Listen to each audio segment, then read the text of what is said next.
क्या आप भी रियल क्रिकेट में स्पिनर्स को नहीं खेल पाते हो? क्या आप भी स्पिनर्स की हाफ पिच बॉल देखकर हो जाते हो परेशान? क्या आप भी स्पिनर्स को टाइम नहीं कर पाते हो?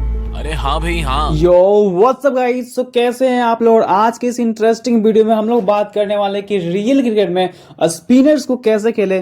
तो भाई बहुत ज़्यादा हार्ड होता है भाई स्पिनर्स को खेलना, खास करके न्यू प्लेयर्स के लिए, और ओल्ड प्लेयर भी यहाँ पे स्ट्रगल करते हैं। तो मैं आज की इस वीडियो में बताने वाला हूँ कि आप लोग स्पिनर्स को कैसे खेल सकते हो। तो अगर आप इस वीडियो को स्टार्टिंग से लेकर लास्ट तक देखते हो तो मैं आपको 110% की गारंटी देता हूँ कि आप जरूर आप में कुछ ना कुछ इंप्रूवमेंट होगी। तो चलो वीडियो स्टार्ट करते हैं। और भाई सबसे पहले मैं ये बताऊं कि स्पिनर्स दो टाइप्स की होती है, leg spin end off spin, ठीक है। तो इस वीडियो में हम लोग सिर्फ और सिर्फ ऑफ स्पिनर्स के बारे में बात करने वाले हैं, और इसके नेक्स्ट वीडियो में हम लोग लेग स्पिनर के बारे में बात करने वाले हैं, ठीक है। तो देखो, अगर हमें ऑफ स्पिन को खेलना है तो हमें ये पता होना चाहिए कि सामने वाले बॉलर के पास कौन कौन से वेरिएशन है। तो ऑफ स्पिन को पढ़ते कैसे, तो चलो मैं आपको ये बताता हूँ कि ऑफ स्पिन को पढ़ते कैसे, उनके पास कौन कौन से वेरिएशन है, ये कैसे पता करते हैं, ठीक है। तो देखो, एक प्रॉपर ऑफ स्पिनर के पास इतने सारे वेरिएशन होते हैं। आर्म बॉल होते हैं, कैरम बॉल होते हैं, ड्रिफ्टर होते हैं, दूसरा होती है और टॉप स्पिन होती है, और एक ऑफ स्पिन होती है, ठीक है। देखो, जो ये 6 के 6 वेरिएशन है ना, ये उन्हीं बॉलर के पास होंगे जिनके पास 75 प्लस स्किल हो, यानी 75 का स्किल होना चाहिए, या फिर 75 का।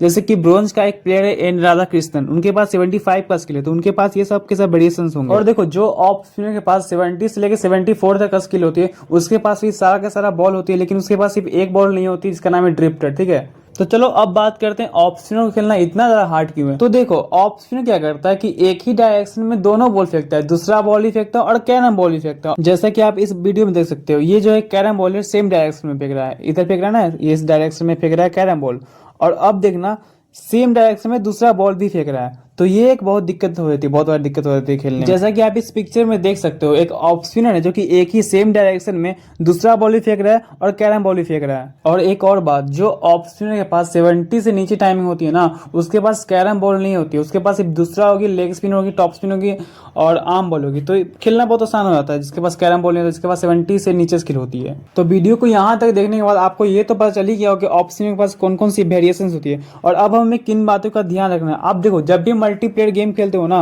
तो आप जब भी अपोनेंट बॉलर को चेंज करता है, देखो इस तरीके से बॉलर को अपोनेंट चेंज करता है, तो हमें इसको इग्नोर नहीं करना है, यहीं पे मेन गेम है। तो देखो, यहाँ पे हमें ना 3 बातों को नोटिस करना है। पहले तो भाई इसके पास कैटेगरी कौन सा है, कैटेगरी से हमें ये पता चला कि वो ऑफ स्पिनर या फिर लेग स्पिनर है। फिर हमें स्किल पता करना है कितनी का स्किल है, इससे हमें उसका जो भी वेरिएशन है ना वो पता चलेगा। अगर 75 का, देखो अभी इसके पास 75 का स्किल है, तो इसके पास ऑफ स्पिनर की सारे वेरिएशन होगा। और फिर हमें नोटिस करना है कि कौन हैंडेड बॉलर, या तो लेफ्ट हैंडेड है या फिर राइट हैंडेड, ये हमें इन तीनों बात का हमें ध्यान रखना, ठीक है।